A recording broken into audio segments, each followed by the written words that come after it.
નમસ્કાર, હું Rinku Prajapati public Indian ન્યૂઝમાં આપનું સ્વાગત કરું છું। શરૂઆત કરીએ આજના સમાચારની। આણંદ જિલ્લામાં રવિવારે જન સેવા કેન્દ્રો ચાલુ રહેશે।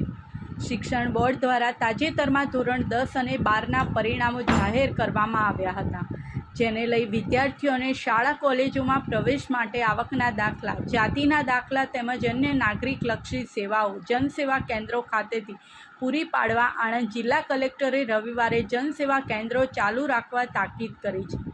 આણંદ જિલ્લા કલેક્ટર દ્વારા 19/5/2024ના રવિવાર જાહેર રજાના દિવસે જિલ્લાના તાલુકા મથકો ખાતેના જનસેવા કેન્દ્ર સવારે 10:30 કલાકથી સાંજના 6:10 કલાક સુધી ચાલુ રાખવા માટે જણાવ્યું છે।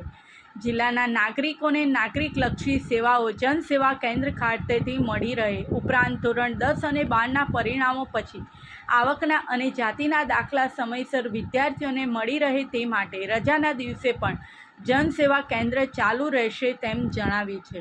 આ સાથે આજના સમાચારને અહીં સમાપ્ત કરીએ છીએ।